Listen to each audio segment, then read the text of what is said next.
What? What now? Is it my pocket square? Are you impressed or are you jealous? I'd like your pocket square. I'm out of funny stuff this week. I'm just totally out of funny stuff. Well, yeah, it's not been a whole lot of funny in the capital of Florida. It's been a lot of bad news this weekend. And then the Capitol, it's very bad. I've never seen so many politicians trip over themselves.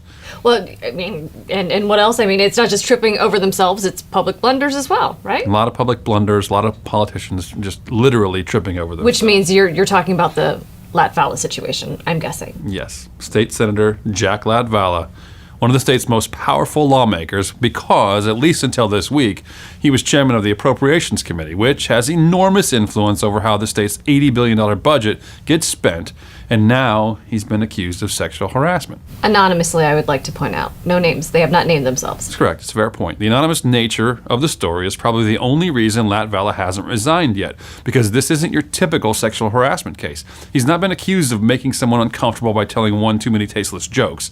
6 women have come forward. 5 of them say he touched or groped them inappropriately. 1 says he crossed the line verbally. And now the story has Tallahassee turned inside out and is tripping over itself. All 6 of Latvala accusers told their story to Politico on the condition that their identities not be revealed. And don't forget, there's a major political element to this story in that Latvala is running for governor. He is running for governor, and of course there's a political element. In fact, Democrats probably have a lot to gain by portraying the legislature and the Senate in particular as being completely in disarray. That does not hurt them in the 2018 election cycle. But indeed, Latvala is running for governor, and because of that, some people, including Latvala himself, are saying that the accusations are fake news that is politically motivated. We'll come back to that in a little bit, but I want to put Latvala aside for just a moment. I want to presume, for the sake of discussion, that, he's innocent until proven guilty. As we should. Seems fair, right? I mean, we are Americans. But within hours, maybe minutes of the story breaking on Politico, we had one of his potential gubernatorial rivals calling for his immediate resignation. House Speaker Richard Corcoran, widely expected to challenge Latvala in the governor's race, called for Latvala's immediate resignation. Then one of Corcoran's political allies, Congressman Matt Gaetz, joined in the fray. That did seem a bit premature. Yeah, a bit premature. I mean, worse than that, though, they all sounded like Florida Democrats who all follow the same script. Phil Levine, Chris King, and Bob Graham's daughter. Gwen Graham. Bob Graham's daughter, all basically declared Latvala guilty and condemned the culture in Tallahassee. And they did so because they're trying to score political points. There's only one who actually called for a deliberate investigation. Do you know which Democrat that was? I am not surprised at all that it was Tallahassee Mayor Andrew Gillum. Yeah. And that's because he's been subject to all sorts of speculation relating to the ongoing FBI investigation here in town. Andrew Gillum, of all people, knows what it feels like to have people jump to conclusions before all the facts are known. So credit to Andrew Gillum and his advisors for condemning potentially bad behavior while calling for a complete investigation. Which brings us back to Richard Corcoran.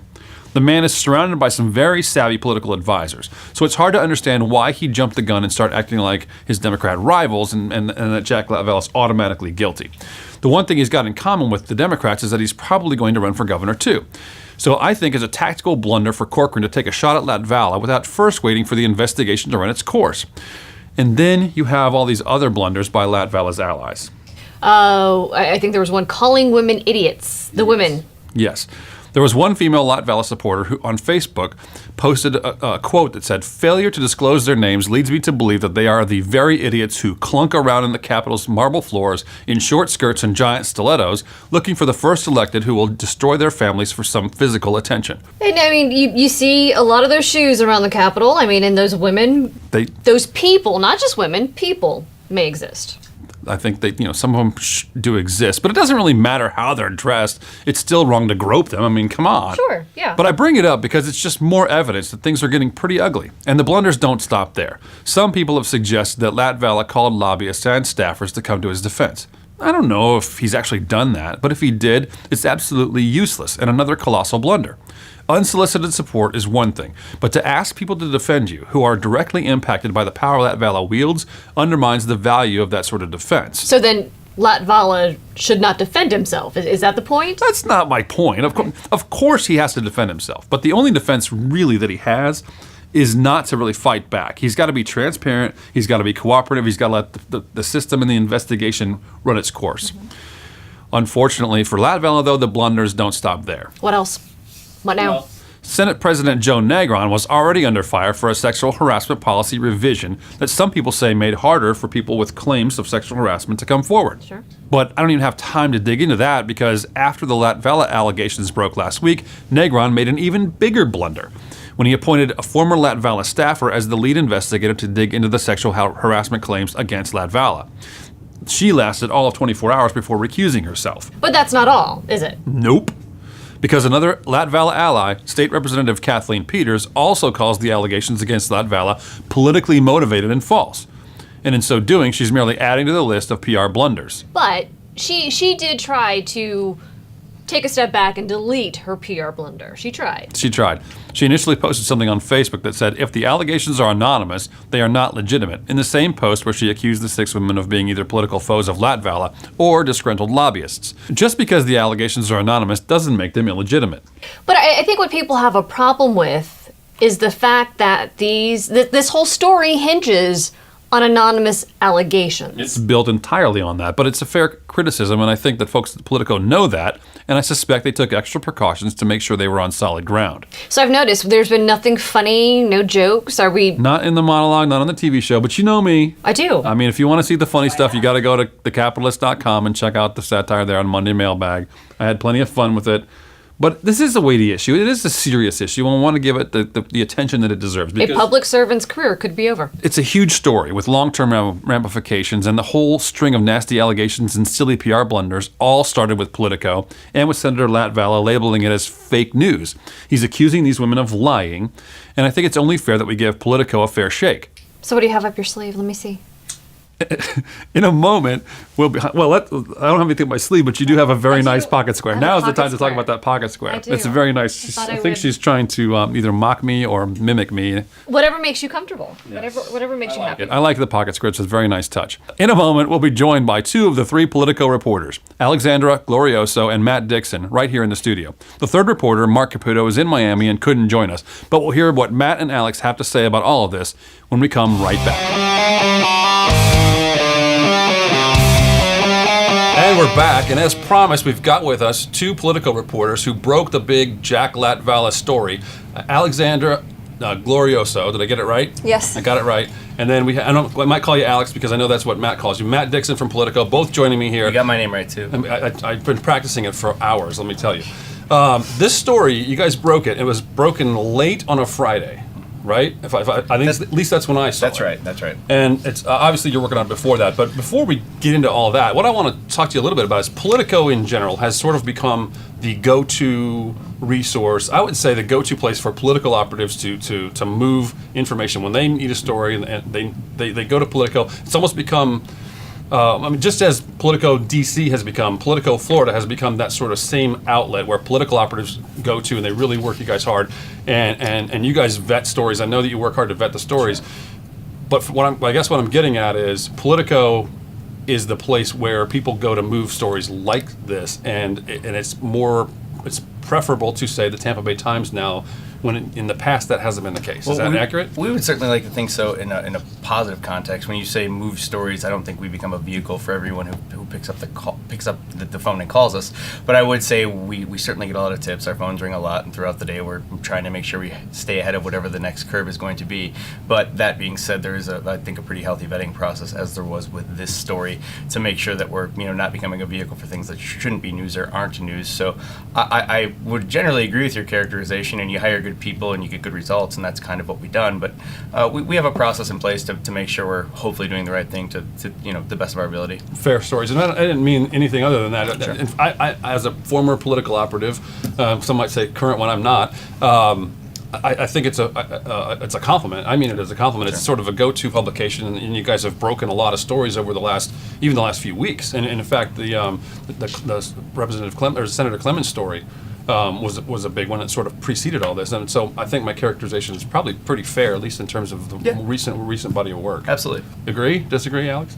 Yeah, I would just add that a lot of people are framing this story like it's only a political story. Obviously, there are a lot of political actors involved, and they have their own motivations, but a lot of the stories that we have comes straight from people approaching us because they want to talk about sexual harassment and groping and their time in the political process. I mean, we have gotten many phone calls from women in the process just who aren't ready to go forward with their stories, who want to talk about what they've endured while working in Tallahassee.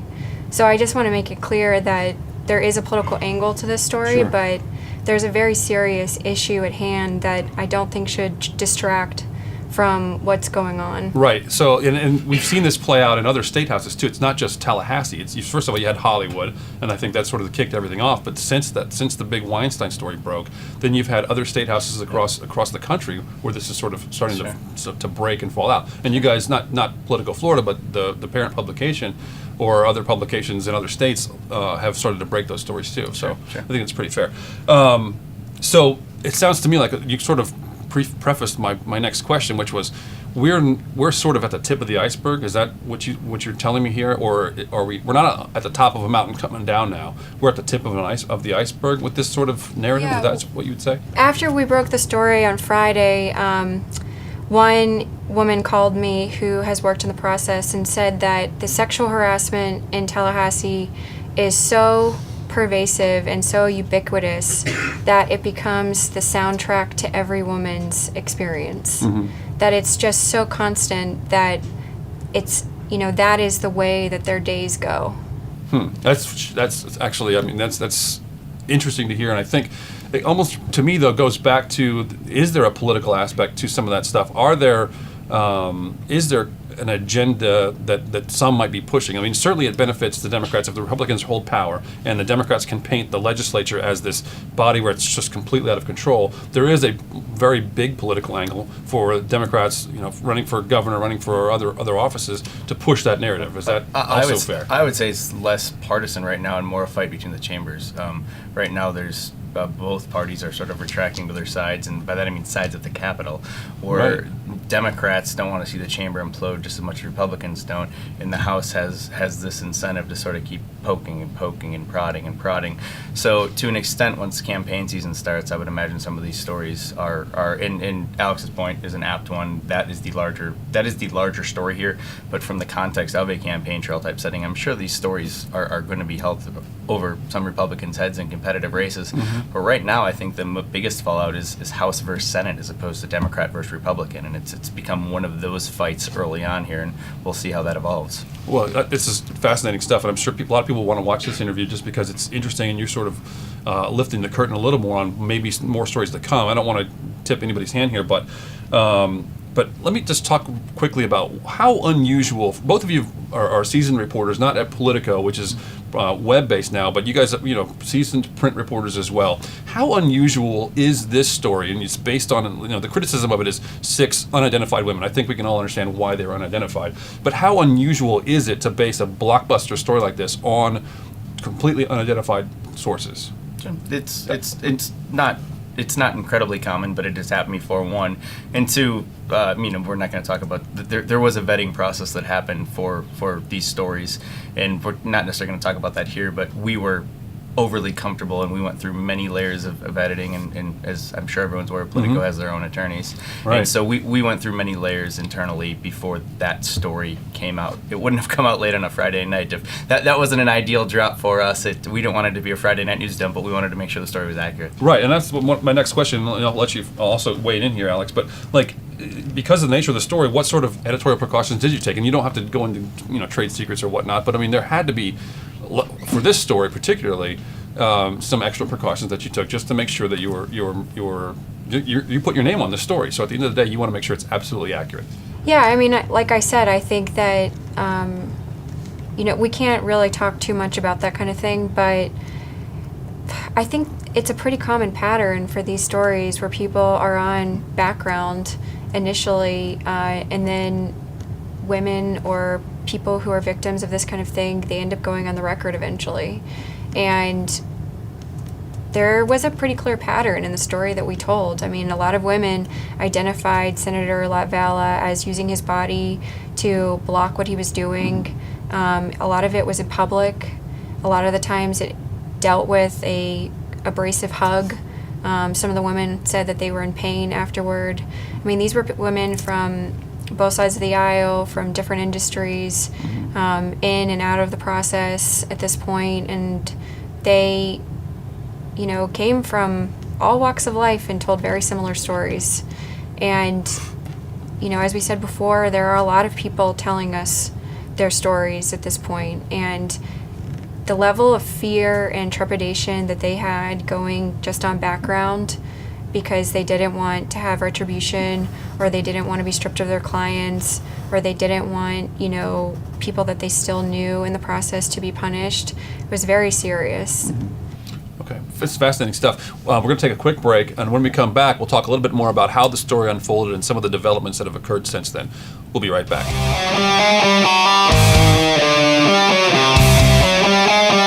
And we're back, and here with Politico reporters Matt Dixon, Alex Glorioso, and I want to mention too that you had a third colleague, Mark Caputo, working on this story. So it wouldn't be fair to talk about it without mentioning his name, that he had a significant role to play. Sure. And I think that brings us up to the next point in the discussion, which is how did this story come about? You had the three different reporters working on the story.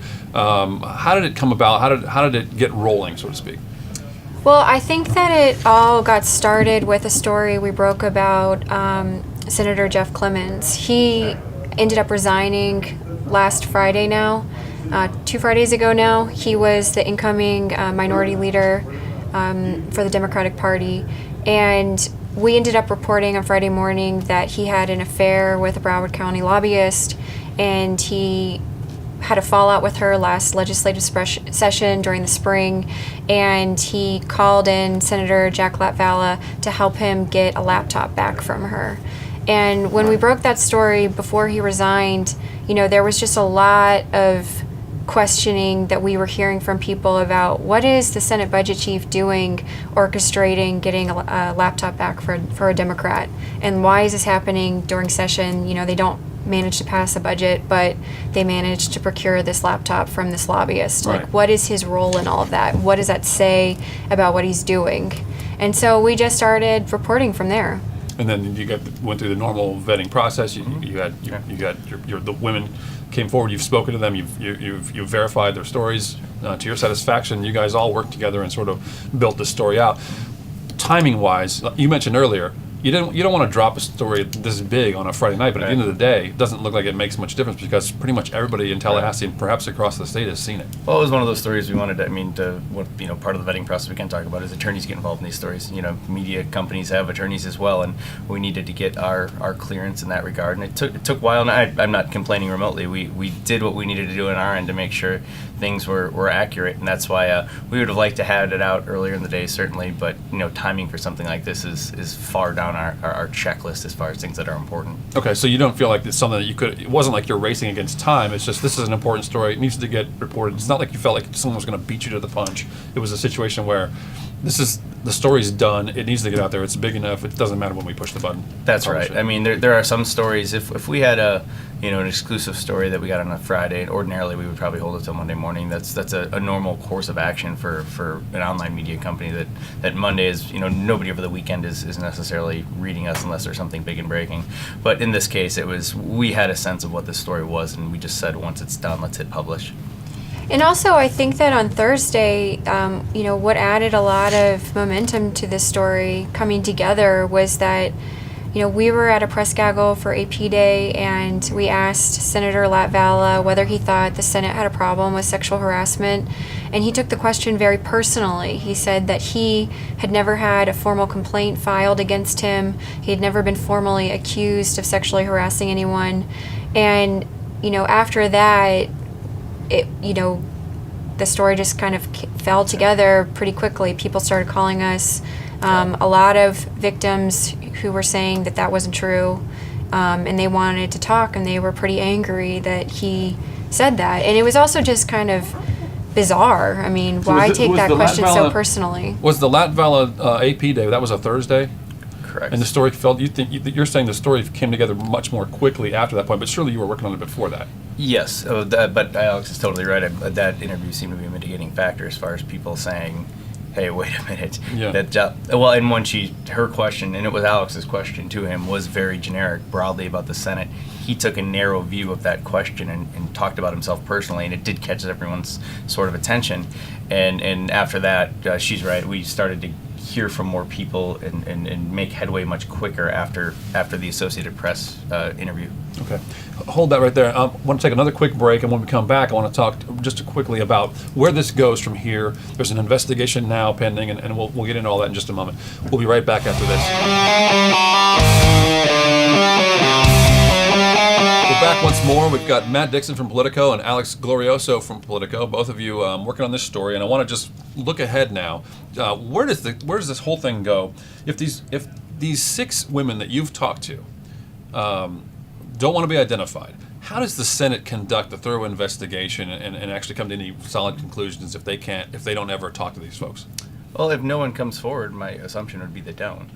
The Senate President, Joe Negron, is, after initially tasking the Senate's attorney to do this, she's recused herself, and they're now getting an outside investigator to look at this.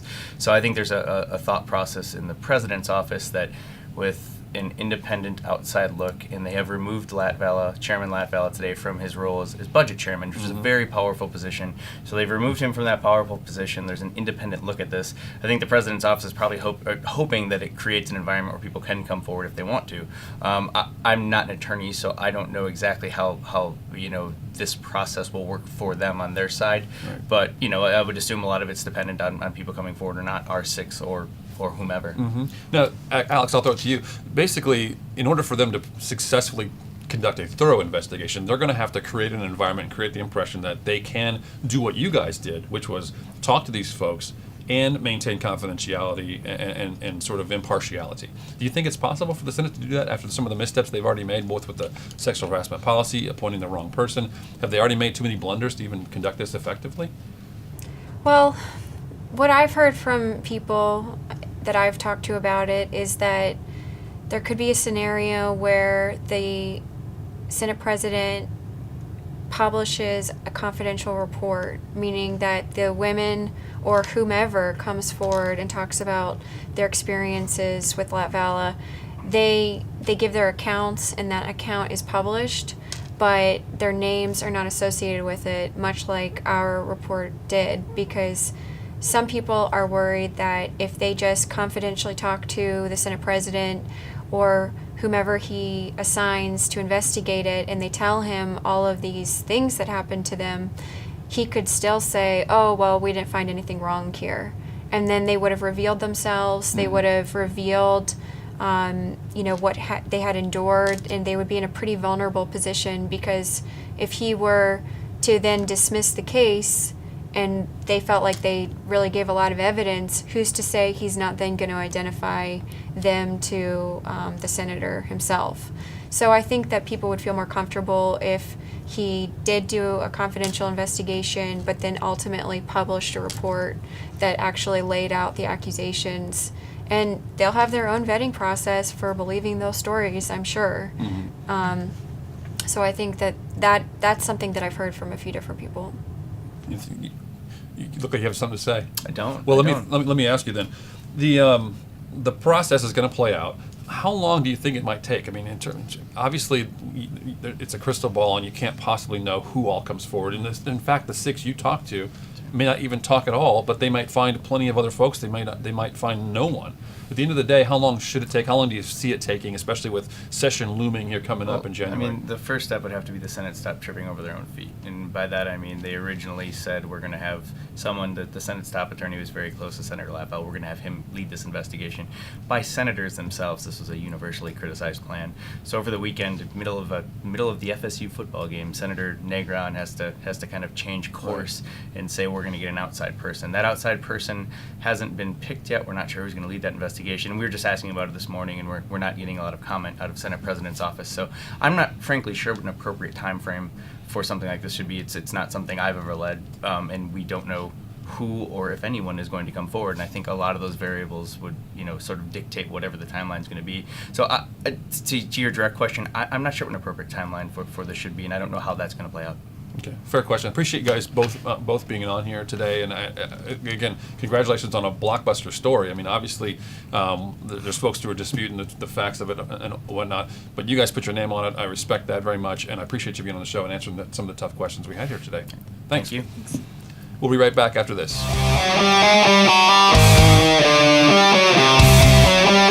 Okay, and huge developing story. We just had a great conversation with Matt Dixon and Alexandra Glorioso from Politico. They've had a chance to sort of lay out their strategy for reporting the story, what they see happening. But the bottom line is, I know you have some pretty strong opinions about this whole thing. So your final thoughts on all of this? Well, having listened to them changes my opinions only slightly. For me, these women insisted on talking to the reporters. Cool.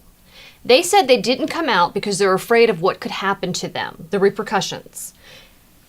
Here's my thing with it. If this happened, Latvala knows who these women are. If he did it, he knows who he did it to. If it didn't happen, he's been attacked and he has no way of talking to these people, of recourse. He can't even say, hey, let me talk to these women because it never happened, because Politico is never going to give up their sources. I agree with you. Which I respect. If these women expect their claims to have any real impact, they are going to have to at least come forward to the independent investigator and share what they shared with Politico. Otherwise, this whole story is nothing more than a political circus. And of course, a political circus is my specialty. It is. I love political circuses. For updates on this developing story, check out thecapitalist.com. And thanks for watching.